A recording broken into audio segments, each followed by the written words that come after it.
Welcome to the latest episode of 5 on the Floor on the 5 Reasons Sports Network. Thanks for joining us on your favorite podcast app. On Apple, recommend Apple Podcasts.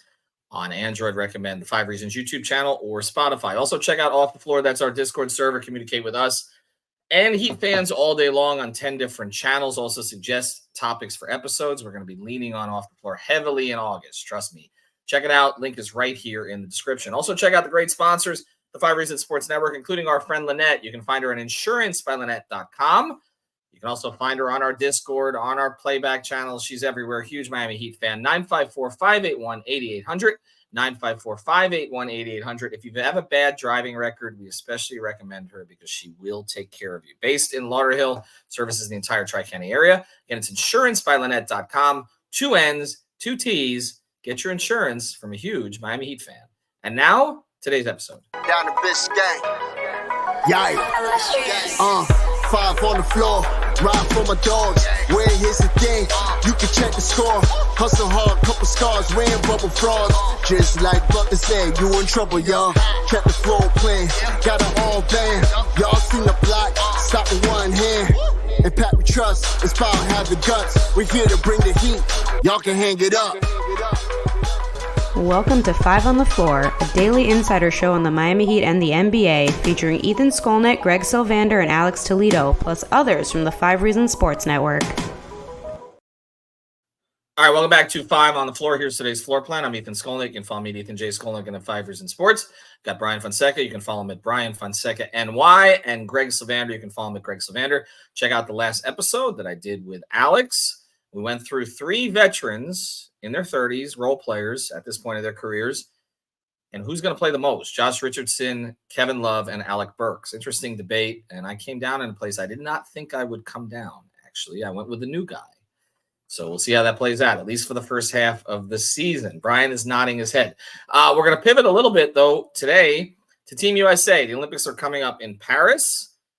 We're not staffing it. I will say 5 Reasons did not quite have the budget for it, so we'll be covering it from here. We brought on Bryan because I feel like Bryan has done more legwork on this than everybody else at the network combined. Yeah. Check out his stuff on his YouTube channel as well. And so we're going to go through not just Team USA, but the rest, the other countries and which are threats. I'm going to start right now by saying that let's stop with the Dream Team comparisons. Let's stop with the Redeem Team comparisons. This is a quality team. It is not at that level. It's just not. I'm sorry. And I understand the Dream Team. Some of those guys were older. I don't know what the hell Leitner was doing there. I don't know why Isaiah wasn't. Well, we know why Isaiah wasn't there. Larry Bird was basically just lying down on his back the entire time. And yet still, I'm sorry. It was MJ. It was Barkley. It was Magic. I'll take it. So I'm sticking with that or with the Redeem Team, which of course the Redeem Team, Dwayne Wade was the best player on that team and nobody can tell me different. But let me go through some questions for you guys, okay? Because we go through Team USA. And we're going to talk about our sponsor, Better Edge, a little bit later, but we're going to have this contest on betteredge.com. So check it out. We'll be posting it at the top of the 5 Reasons Twitter feed as we go forward. But I'll go to you first on this, Bryan, and then we'll go again to the team as a whole. Who will lead Team USA in scoring? A, Kevin Durant, B, Steph Curry, C, LeBron James, or D, Anthony Edwards? A, Kevin Durant if he's healthy, B, Steph Curry if Kevin Durant is not healthy. I think that's how that one goes.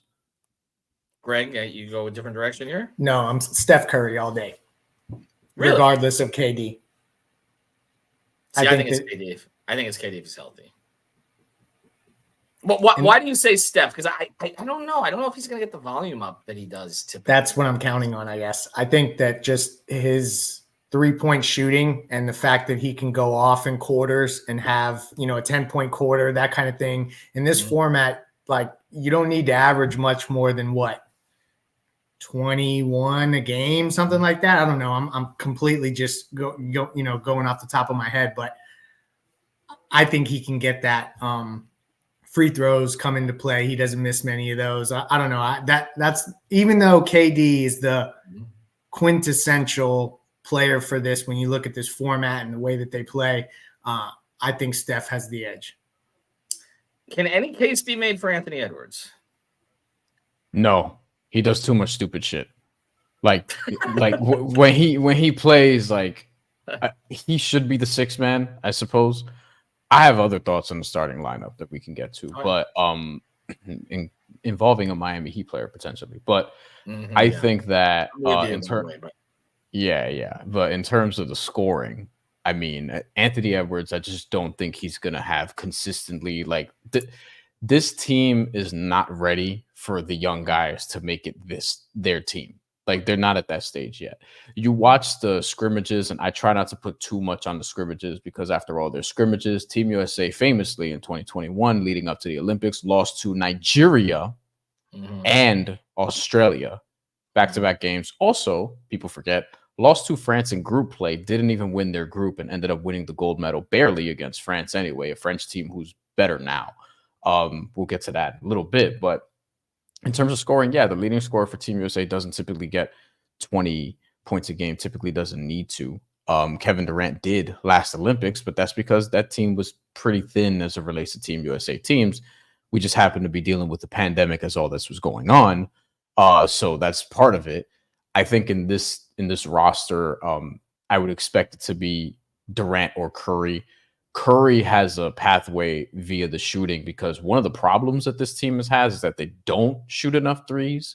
And in this group, that's going to be tested because South Sudan, part of why they were able to, do what they did is because of their threes and their athleticism. When they play Puerto Rico, who's in their group, and I know this team very well, they're going to shoot the shit out of the ball. They're going to shoot from three because they're not a big team, but they want to play fast and they want to shoot a lot of threes. And that's how they beat Lithuania to qualify for the Olympics. And the same thing is going to go for Serbia, where Nikola Jokic is going to be the hub. And we didn't see much of this in the scrimmage that they played because Serbia looked like, nah, we'll play. We'll show all of our cards in group play. We're not going to take this one that seriously. So, guy like Jokic is going to find guys, one of whom will be Nikola Jovic, and they'll be able to hit some threes as well. So they need Steph Curry's 3-point volume. We're going to talk more about Jovic as we go forward. But before I get to the next question, I want to ask you this. I'm going to frame it this way, Brian. Not who deserved to be on the team but isn't, but who is not on the team who might have made a difference for this team? Because that's a different question. Jalen Brunson, maybe? Jaylen Brown, maybe? I mean, people say, I'm surprised that LeBron, Durant, and Curry in particular, more so the former two, are on this team because they don't need to be doing this. And people are saying, hey, Team USA actually brought their best guys. And I would say, Jalen Brunson and Jaylen Brown. And I would even say, Jimmy Butler may still be a top 12 American player on the planet right now. So I don't know if they brought all their best guys, but they did bring some really good players and some guys that make sense. But then there's other guys I don't know. I would have taken Jalen Brunson over Tyrese Halliburton. I understand that you need someone to play a point guard role, but you see right away that LeBron James is going to do that. And Tyrese Halliburton, when the odds came out, was the favorite to lead a team in assists plus 400. And LeBron was plus 450. And I was like, that's stupid. Tyrese Halliburton is not going to play. And immediately after a bunch of us hit LeBron James, it flipped. And now LeBron James is plus 150 and Tyrese Halliburton's plus 650 or whatever the case may be.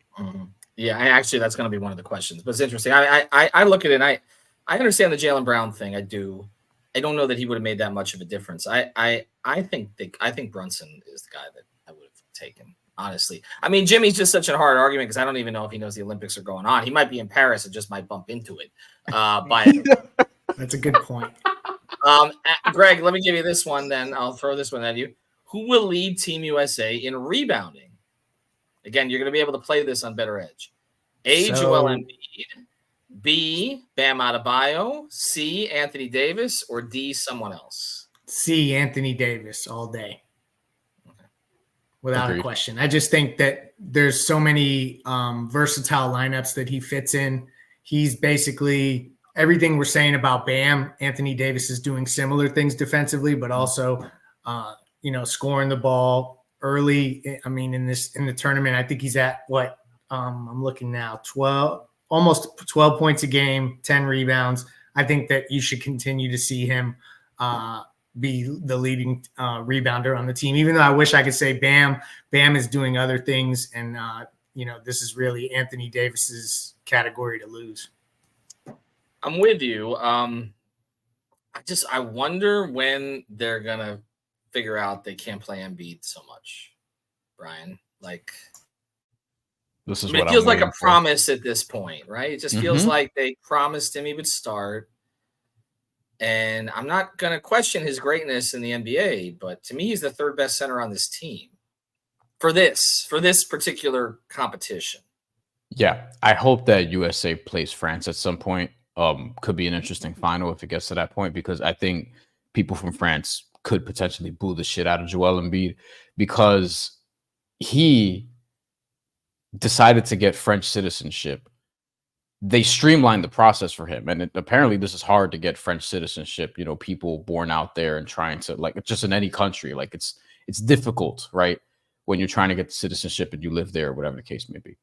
He gets it quickly because he's an elite athlete, and I don't know if he promised that he was going to play for them in the Olympics, but the reports coming out were that he's going to potentially play for France, and there was this recruiting battle, whatever, between USA and France, and it looked like he was going to play for France at some point, to the point where we were talking about, hey, Joel Embiid, Rudy Gobert, Victor Wembanyama front court, like, what's going to happen there?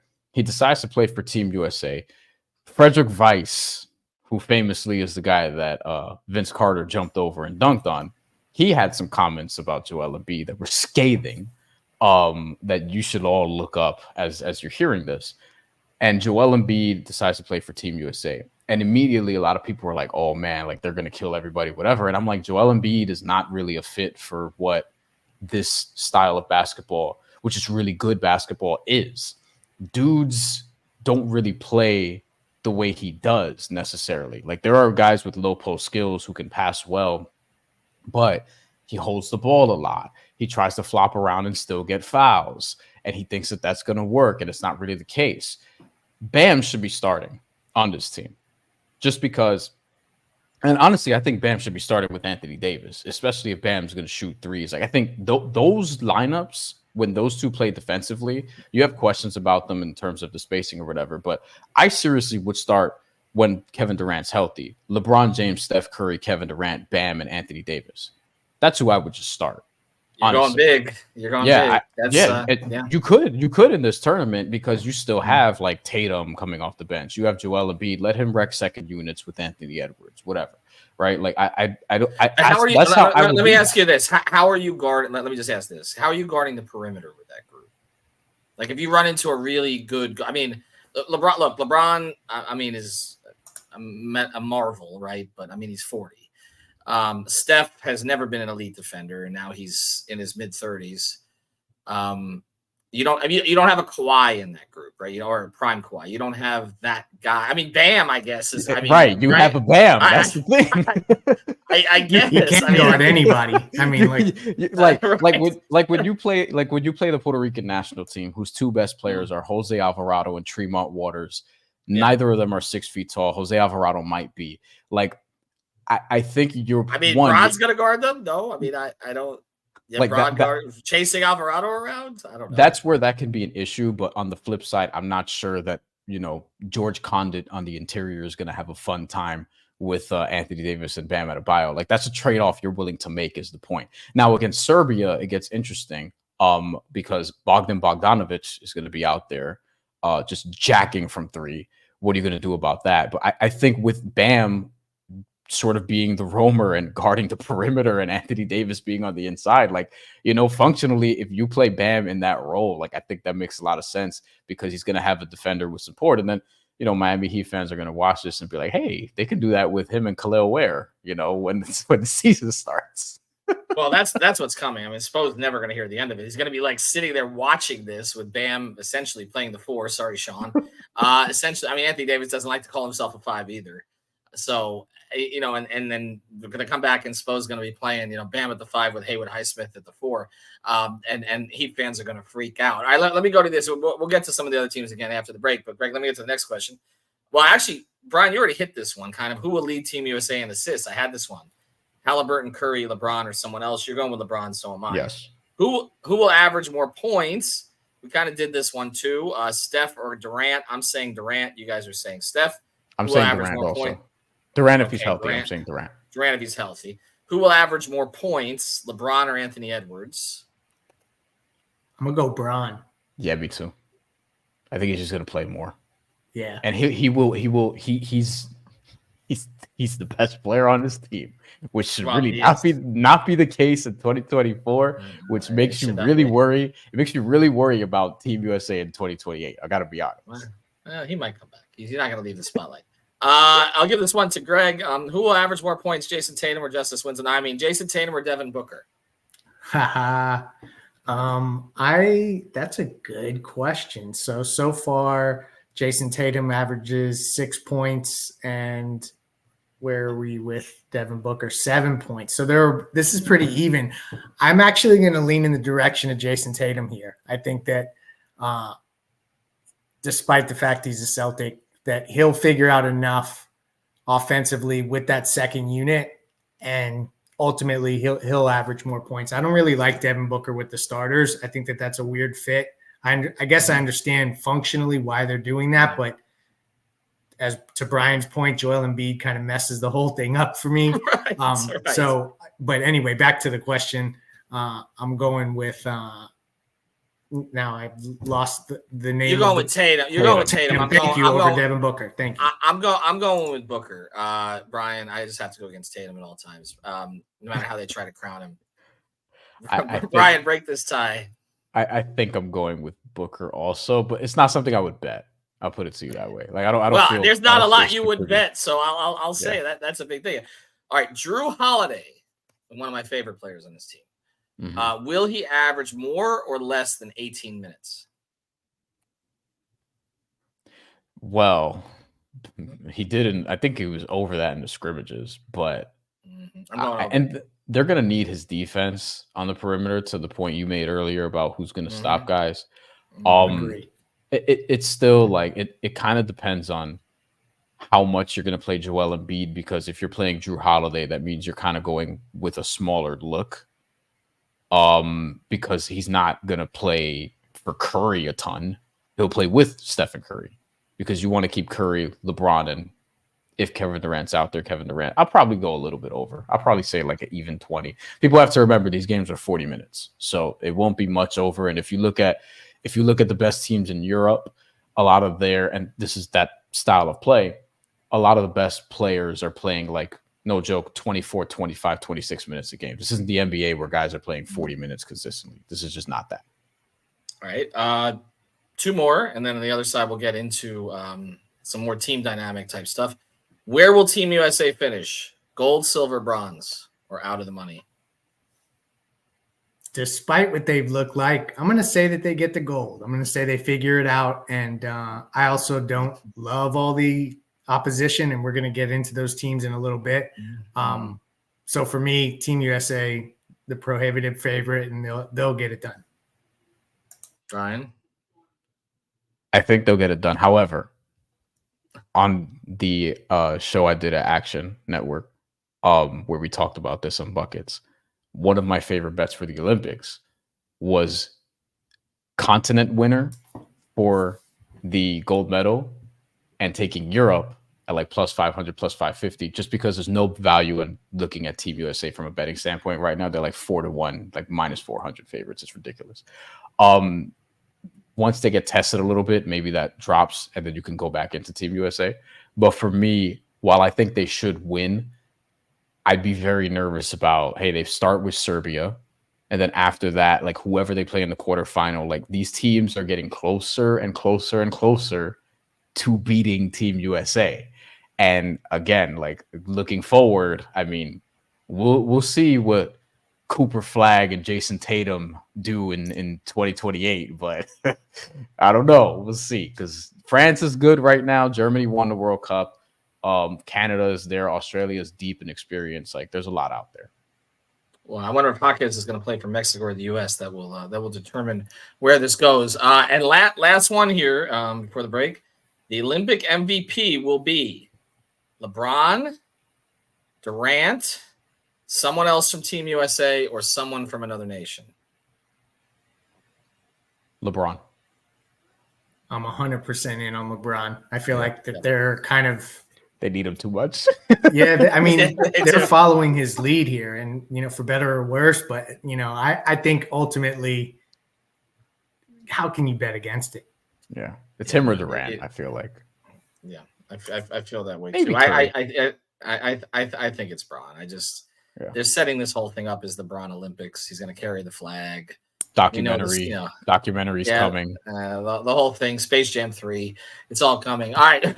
Want to tell you about a great sponsor, the 5 Reasons Sports Network. Then we'll get to some of these other countries here. Better Edge, we mentioned it earlier. We do run the contest there. And for those, all you need to do is enter your phone number.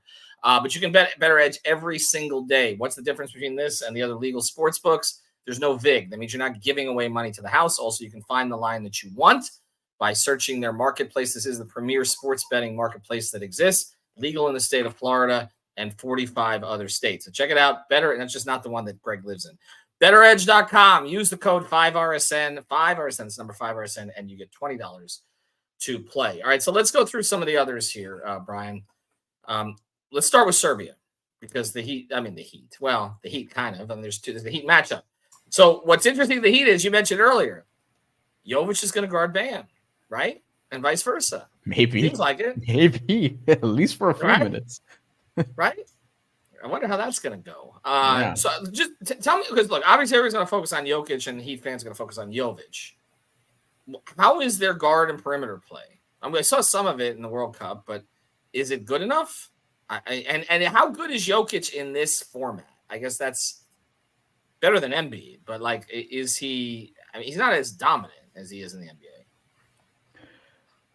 He was in Eurobasket. He hasn't played in the Olympics since 2016. In Eurobasket was the last time he played for Serbia, and that was in 2022. He averaged about 22, 10, and 4, and that was in 25 minutes per game, and he shot 66% from the field. So, the assists weren't quite there. They needed him to be more of an aggressive scorer type, which I wonder if that's going to be the case again. Now, he's joining a team that was, as you guys remember, silver medalists in the World Cup. And Micic from the Charlotte Hornets, if he's still there, I don't know with all the transactions, but I believe he's still there, is also on the roster. So that's going to help their guard play. And so is Bogdan Bogdanovic, who, I mean, is one of the streakiest guards in this tournament, but can kill you. Like, that's going to be something that Team USA and Bam, if he switches out onto the perimeter, are going to have to watch out for. So their guard play is reasonably, it's pretty good. It's not super athletic, and they're not going to be like lockdown defenders necessarily, but it's really going to be, how does this team feed off Nikola Jokic? And Nikola Jovic is coming off a World Cup where he was one of their strongest players. He was in the starting lineup. He played 24 minutes a game. He averaged 10 points a game. He was their 4th leading scorer. And he also, on like he did in the NBA season, limited volume, shot a very high percentage from 3. It was like over 3 threes a game, 42% from 3, and it was a small sample size because it's just 8 games. So, and he's going to do some things on the perimeter because that's where they had him. He was kind of like really a small forward, or a 4 who would just be on the perimeter, like a modern day 4 when they played. So, yeah, I think they'll be able to score from the perimeter for sure. Want to be clear here, Brian was one of the biggest proponents of Jovic before the draft, if people don't remember that. All right, let's pivot over to France. Gobert, Wembanyama. But again, I ask this question, the guard play here. I mean, there's no Tony Parker there anymore. Are their guards good enough? I mean, to really push this thing?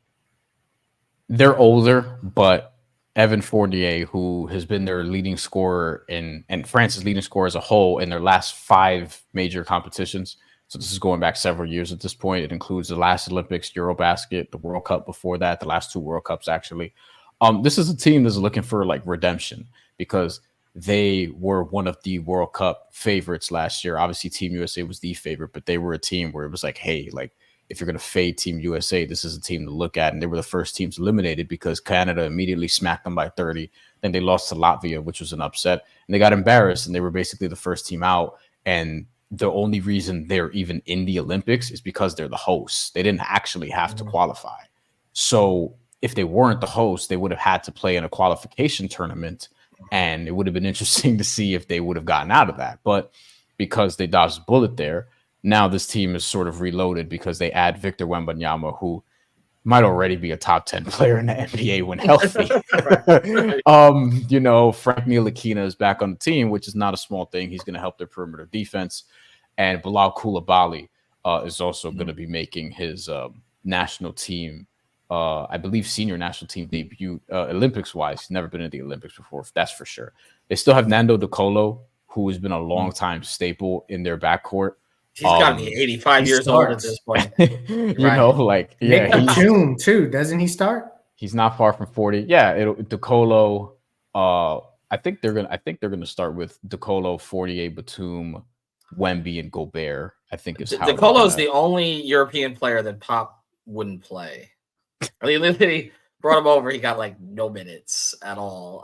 But yeah, these guys, they stay on these teams forever. I don't know, man. The Wemby Gobert thing is just crazy to me. They're doing pick and rolls with Wemby and Gobert, and they're home.